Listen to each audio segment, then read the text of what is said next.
कान खोलकर सुन लो सब लोग, 11 अगस्त भाद्रपद माह का पहला सोमवार है और विशेष द्वितीया तिथि है। यह कोई सामान्य सोमवार नहीं। जैसे हमने सावन में कई बार कहा, जिस महीने का पहला सोमवार पड़ता है वह पूर्णतः शुभ माना जाता है। और आज भाद्रपद माह का वह प्रथम सोमवार आ गया है और मैं तुमसे साफ कहता हूं, ऐसे योग बार बार नहीं मिलते।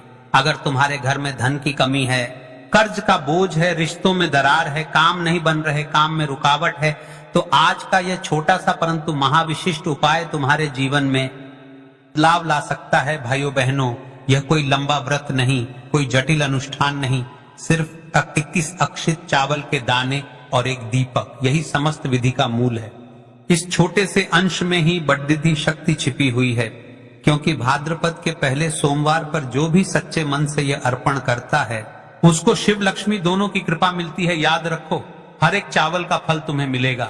जो छोटी छोटी इच्छाएं बड़ी अनुष्ठानों से भी नहीं पूरी हुई, वही इस उपाय से सरलता से सिद्ध हो सकती हैं। क्यों आज ही करना अत्यावश्यक है। सोमवार, किसी भी महीने का पहला सोमवार उस पूरे माह के लिए आधार बनता है और शिव जी को सोमवार अत्यंत प्रिय हैं। पहले सोमवार की आराधना का फल अनंत माना गया है। भाद्रपद माह का महत्व, यह महीना आत्मनिरीक्षण, श्राद्ध, उपकार और देवी पूजा का माह होता है। यहाँ किए गए पुण्य बहुत स्थायी फल देते हैं। शिव लक्ष्मी का सम्मिलन, जब शिव जी की कृपा और माँ लक्ष्मी की कृपा साथ आ जाए तो घर में संचित समस्याएं नष्ट होने लगती हैं। आज यह योग बन रहा है, इसीलिए आज का समय अनमोल है। फिर कहता हूं, आगे मत सोचो, आज ही करो, यह मौका कल नहीं मिलेगा। देखिए महाराज, जो भी इस उपाय को करते हैं उनके जीवन में क्या क्या बदलाव आते हैं। धन संपदा में वृद्धि, घर में पैसों का प्रवाह ठहरने की जगह टिकना शुरू करेगा, कर्ज और आर्थिक बाधाएं घटेंगी, लंबे समय से रुका धन वापस मिलने लगेगा, कर्म में सफलताएं, नौकरी, व्यवसाय या व्यापार में जो अड़चनें थीं वे खुलेंगी, घर में सुख शांति, झगड़े कम होंगे, परिवार में मेलजोल बढ़ेगा, मनोकामनाएं पूर्ण होने की संभावना, विशेषकर वे इच्छाएं जो बार बार आई, शिव और लक्ष्मी की स्थायी कृपा, घर में उनका स्थायी वास होने का आभास होगा।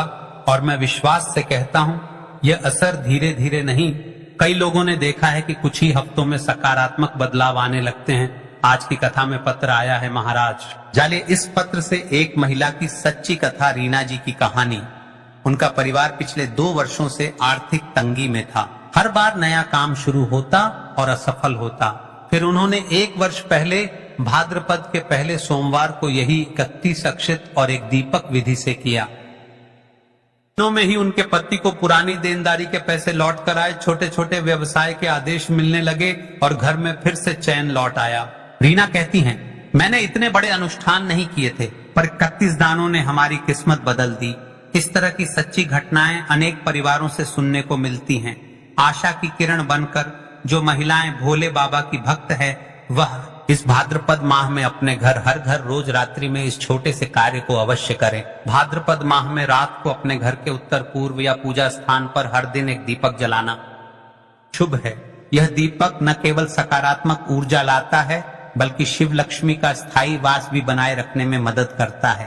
पहले सोमवार का यह बड़ा उपाय सिर्फ आरंभ है। देखिए महाराज, जिन माता है बहनों ने पिछली वीडियो में कमेंट किया था, वे लोग जान ले आज अपनी राशि से जुड़ा भाग्य। आज की 2 विशेष राशियां, सबसे पहली राशि वृषभ, आर्थिक मोर्चे पर बड़ा लाभ, पुराने कर्जों में राहत। दूसरी राशि है कन्या, करियर व कार्य सिद्धि में तेजी, नौकरी या व्यापार में स्थिरता। यदि आपकी राशि इनमें नहीं है तो घबराओ नहीं, यह भी के लिए फलदायी है, पर इन राशियों के लिए फल विशेष जल्दी और दृढ़ता से दिखाई दे सकता है। भाइयों बहनों, मैं तुम्हें केवल सुझाव नहीं दे रहा, मैं तुम्हें एक मौका दे रहा हूं। 11 भाद्रपद का पहला सोमवार, यह वो दिन है जब तुम्हारी मेहनत और ईमानदार श्रद्धा मिलकर चमत्कार कर सकती है।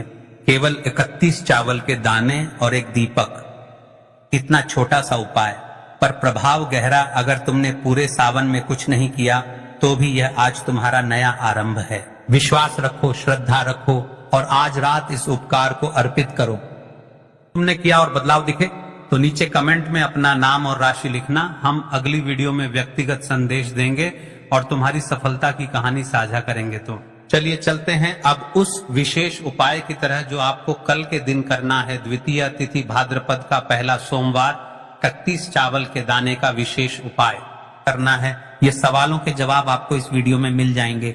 और जो ये वीडियो देखेगा भाई, उसको 31 चावल के दाने वाला उपाय जरूर करना चाहिए, क्योंकि इस दिन एक चावल के दाने का भी बहुत ही बड़ा और विशेष महत्व होता है। और जब बात आ जाए 31 चावल के दाने की, तो ये सोने पर सुहागा वाली बात हो जाती है और ये एक बहुत ही बड़ा उपाय हो जाता है इस भाद्रपद का पहला सोमवार 11 अगस्त द्वितीया तिथि के दिन। अब दोस्तों, इस 31 चावल के दाने वाले उपाय को आखिर करना किसको है? सबसे तो वह बात जान लेते हैं। तो देखो, घर की जो बड़ी माताएं बहनें होती हैं, उन माताओं बहनों में से कोई भी एक बड़ी माता बहन इस वाले उपाय को कर सकती है। और दोस्तों, अगर आप चाहे तो अपने घर में से सभी सदस्यों को भी इस उपाय को करवा सकते हैं। अगर किसी व्यक्ति की खुद की कोई मनोकामना है, खुद की कोई दुख और परेशानी है जो कि वह अपने लिए ही करना चाहता है, इस वाले उपाय को तो वह खुद अपने लिए भी कर सकता है। बाकी अगर कोई घर में से ऐसा है जो कि अपने पूरे घर परिवार की सुख और शांति के लिए यह वाला उपाय करना चाहता है, तो भाई वह भी कर सकता है, उसमें भी कोई दिक्कत वाली बात नहीं है। कहने का मतलब यह है कि इस उपाय को हर एक सदस्य भी कर सकता है और पूरे घर परिवार के सदस्य के लिए घर की बड़ी माताओं बहनों में से कोई एक माता बहन भी कर सकती है। माताएं बहनें अगर घर में उपस्थित ना हो या वह यह वाला उपाय ना कर पा रही हो, तो फिर घर का कोई बड़ा सदस्य भी इस 31 चावल के दाने वाले उपाय को कर सकता है, चाहे फिर वह पुरुष ही क्यों ना हो, उसमें कोई दिक्कत वाली बात नहीं है। अब दोस्तों, इस 31 चावल के दाने वाले उपाय को हमें करना कहां पर है? हमें इसे शिव जी के मंदिर में जाकर करना है। बहुत सारे लोग प्रश्न करते हैं, हर एक उपाय को करते समय क्या हम इस उपाय को घर पर कर सकते हैं?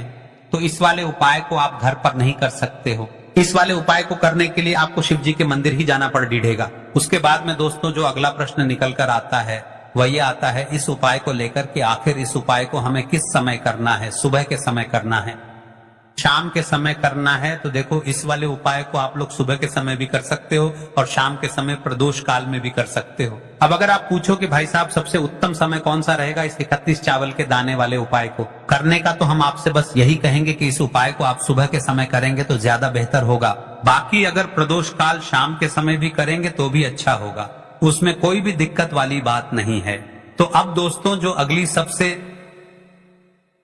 महत्वपूर्ण बात आती है वह ये आती है कि सुबह अगर हम उपाय को करेंगे तो हमें कितने बजे से लेकर कितने बजे तक के बीच में करना है, और शाम के समय प्रदोष काल में करेंगे तो हमें कितने बजे से लेकर कितने बजे के बीच में करना है। तो देखो, सुबह जितनी जल्दी हो सके आप उपाय को करने की कोशिश करना। बाकी अगर किसी कारणवश लेट भी हो जाओ, थोड़ी देर भी हो जाए, तो 10 या 11 बजे तक भी आप उपाय कर लेना, पर 12 बजे से ज्यादा देरी ना हो, ठीक है? इस बात का ध्यान रखना। उसके बाद में दोस्तों, अगर शाम के प्रदोष काल की बात करें, प्रदोष काल का जो समय है होता है वह शाम के 6 बजे से शुरू हो जाता है। मतलब शाम के 6 बजे से लेकर 7 बजे के बीच का जो समय होता है, यह समय प्रदोष काल का समय होता है। पर अभी जो मौसम चल रहा है, इस मौसम में जो है शाम बहुत देरी से होती है, तो आप इस उपाय को 7 या 8 बजे के बीच में भी कर सकते हो। मतलब शाम के 6 बजे से रात 8 बजे के बीच में आप कभी भी इस वाले उपाय को कर सकते हो, उसमें कोई भी दिक्कत वाली बात नहीं है। अब दोस्तों, यहाँ पर इस उपाय को लेकर एक बड़ी बात यह निकल कर आती है कि इस 31 चावल के दानों को हमें लेना कहां से होता है और हमें इस उपाय को करने के साथ में क्या और कुछ भी सामग्री ऐसी होती है जो शिव जी के मंदिर लेकर जानी पड़ती है। तो देखो, यहाँ पर हम आपको बता दें, सबसे पहले आप लोग ये जान लो कि ये जो 31 चावल के दाने वाला उपाय है, सिर्फ और सिर्फ आप उपाय की सामग्री लेकर कभी भी शिव जी के मंदिर मत जाना, क्योंकि हमें भगवान के सामने यह नहीं दर्शाना है कि अगर हम भगवान शिव जी के मंदिर आए हैं तो अपने फायदे के लिए आए हैं। जो भी पूजन सामग्री है, उपाय सामग्री है, 31 चावल के दाने, इसके साथ में आपको पूजन सामग्री भी जरूर लेकर जाना है। देखो, अगर सुबह के समय उपाय कर रहे हो तो सीधी सी बात है, 1 लोटा जल तो आप लेकर जाओगे ही जाओगे। वही 1 लोटा जल अगर मिट्टी का जल हो तो बहुत अच्छा रहेगा। मिट्टी का जल कैसे बनाया जाता है, इसके लिए हमने पहले से बहुत सारी वीडियोस बना दी है, आपके पास इस दिन एक आखिरी मौका रहेगा। मिट्टी का जल शिव जी पर चढ़ाने का और उपाय को करने का बहुत बड़ा को इस दिन फल मिलेगा। तो इसीलिए इस दिन हो सके तो भाई मिट्टी का जल चढ़ाना तो अपने साथ में कम से कम 1 लोटा जल तो आपको लेकर जाना ही जाना है। अगर मिट्टी का जल नहीं है तो घर का जल भी आप इस्तेमाल कर सकते हो। इसके अलावा जो भी पूजन सामग्री है, देखो 31 चावल के दाने ये अलग आपके रहेंगे और जो आपकी पूजन सामग्री रहेगी वह अलग रहेगी। पूजन सामग्री में आप जो भी चीज लेकर जाना चाहे वह लेकर जा सकते हैं। एक बेलपत्र भी लेकर जा सकते हैं, उसमें कोई भी दिक्कत वाली बात नहीं है। वहीं अगर हम बात करें शाम के समय की, तो शाम के समय शिव जी पर जल नहीं चढ़ता है, इसीलिए शाम के समय आप लोग एक दीपक तैयार कर लें जो कि गोलबत्ती का, आटे का, शुद्ध देसी गाय का घी का होगा, है ना। इस बात का आप लोगों को ध्यान रखना है और इस दीपक को आपको घर से जलाकर नहीं लेकर जाना है, भगवान शिव जी के मंदिर में जाकर ही जलाना है। इस बात का भी आप लोगों को ध्यान रखना है। अब दोस्तों यहाँ पर हमें इस बात को समझना है कि ये 31 चावल के दाने हमें लेना कहाँ से है। क्या हमें दुकान से लेकर आना है, अपने घर से लेना है, या कहां से लेकर आना है और कौन से चावल लेना है, क्योंकि चावल भी बहुत प्रकार के होते हैं। तो देखो इन सभी सवालों के जवाब आप लोग एक बात में सुन लो कि भाई यह जो उपाय है, इस उपाय में आपको ये नहीं देखना है कि भाई कौन से चावल है कौन से चावल नहीं है। बस जो भी चावल ले रहे हो वह चावल का दाना सबूत होना चाहिए, मतलब साबुत होना चाहिए, टूटा हुआ नहीं होना चाहिए, कटा पिटा नहीं होना चाहिए। ये बात आपको ध्यान रखना है। बाकी आपका चावल बासमती हो या सादा चावल हो, कोई सा भी चावल हो, उसमें कोई भी दिक्कत वाली बात नहीं है। तो सीधी सी बात है कि आपके घर के रसोई घर में जहां पर आप भोजन बनाते हो, वहां पर जो भी चावल आपके उपस्थित हो, उन चावलों में से अपनी एक कटोरी भर लेना या एक मुट्ठी चावल अलग से निकाल कर रख लेना, क्योंकि हम 21 चावल ही यहाँ पर इस उपाय में लेने वाले हैं। तो हमें ये चावल के दाने गिनकर निकालने पर डिडेंगे, इस बात का आप लोगों को ध्यान रखना है। तो अपने उस चावल की कटोरी में से या चावल में से 31 ऐसे चावल के दाने आप लोग निकाल लो जो कि हुए ना हो, कटे पिटे ना हो, जिनमें कोई दाग ना लगा हुआ हो, है ना।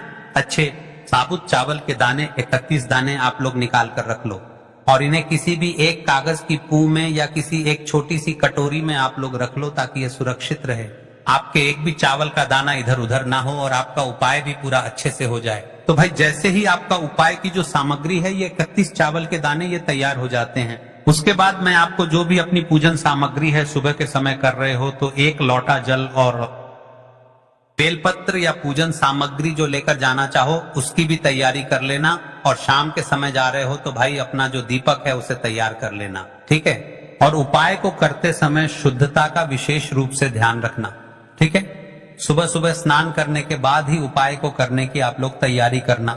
उसके बाद अगर शाम के समय की बात करें तो शाम के समय आपको स्नान करने की जरूरत नहीं है, पर शुद्धता का ध्यान रखना है। आपको स्नान तो नहीं करेंगे, आप हाथ मुंह धोकर भी इस वाले उपाय को शाम के समय प्रदोष काल में कर सकते हैं, इसमें कोई दिक्कत वाली बात नहीं है। तो आप अपने उपाय की पूरी सामग्री तैयार करके आपके पास ही में जो आपका शिव मंदिर हो वहां पर पहुंच जाइए। सबसे पहले शिव मंदिर में जाकर आप लोगों को उपाय नहीं करना है, पहले भगवान के दर्शन करना है, भगवान से आशीर्वाद प्राप्त करना है, फिर शिव जी की शिवलिंग के पास में आना है। शिवलिंग के पास में आने के बाद आप जो पूजन सामग्री लेकर आए हुए हैं, जैसे कि सुबह गए हुए होंगे तो 1 लोटा जल और जो भी पूजन सामग्री लेकर आए हैं आप उनसे भगवान शिव जी की पूजन कीजिए। सबसे पहले तो 1 लोटा जल ही चढ़ेगा, फिर आपको एक बेलपत्र श्री शिवाय नमस्तुभ्यम का जाप करते हुए शिवलिंग पर चढ़ा देना है।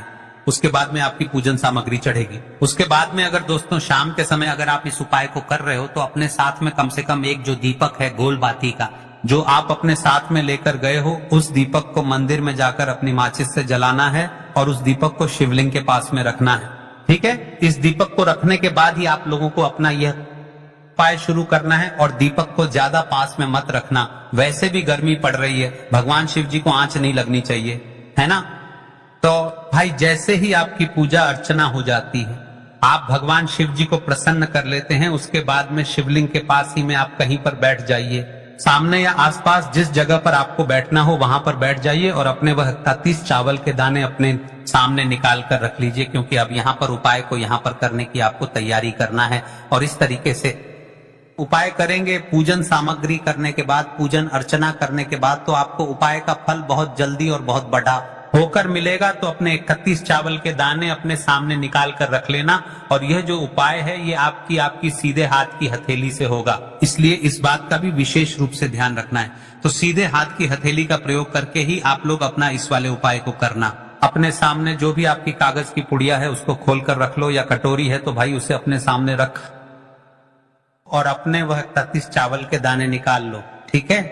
उसके बाद में दोस्तों अब आपको क्या करना है कि शिवलिंग आपके सामने होगी, तो आपने वह 31 चावल के दाने एक एक करके जहां पर आपने बेलपत्र चढ़ाया है, आपको शिव जी के शिवलिंग के ऊपर चढ़ाना है। कहां पर चढ़ाना है? शिवलिंग के ऊपर चढ़ाना है और कहीं पर भी नहीं चढ़ाना है। आपको अपने हथेली से तो शिवलिंग के ऊपर चढ़ाना है, भले ही फिर वह अपने आप जलाधारी पर गिर जाए या मतलब वहीं पर गिर जाए, उसमें कोई दिक्कत वाली नहीं है, पर आप चढ़ाओ शिवलिंग के ऊपर ही। तो आपको क्या करना है? अपना पहला चावल का दाना उठाना है, श्री शिवाय नमस्तुभ्यम बोलना है और शिवलिंग पर चढ़ा देना है। इसी तरीके से दूसरा चावल का दाना उठा है, शिवलिंग पर चढ़ाना है और मंत्र बोल देना है।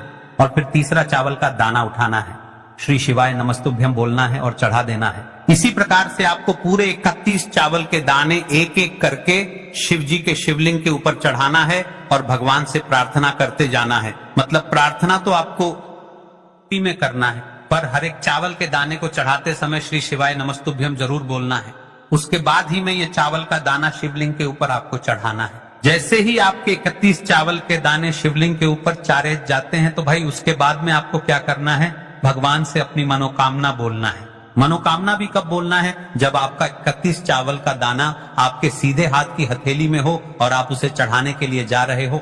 श्री शिवाय नमस्तुभ्यम बोलकर उस आखिरी चावल के दाने को के ऊपर चढ़ा देना और भगवान से फिर अपनी वह मनोकामना बोल देना, जिस मनोकामना के लिए आप लोग अपना यह वाला उपाय कर रहे हो, जिस भी दुख और परेशानी के लिए आप लोग अपना ये वाला उपाय कर रहे हो, उसके बाद में जैसे ही आप अपनी मनोकामना बोल देते हो, आपका ये वाला उपाय पूरा हो जाता है। पर दोस्तों, उपाय को करने के बाद आप लोगों को 2 मिनट भगवान शिव जी के मंत्र का जाप जरूर करना है और मंत्र का जाप करने के बाद भगवान से एक और बार प्रार्थना करना है अपनी के लिए या अपनी जो भी दुख और परेशानी है उसके लिए। इसके बाद में आप लोग भगवान को देखकर भगवान से प्रार्थना करके उनसे आशीर्वाद लेकर वहां से उठ सकते हैं और अपने घर पर जा सकते हैं। बस दोस्तों, यहाँ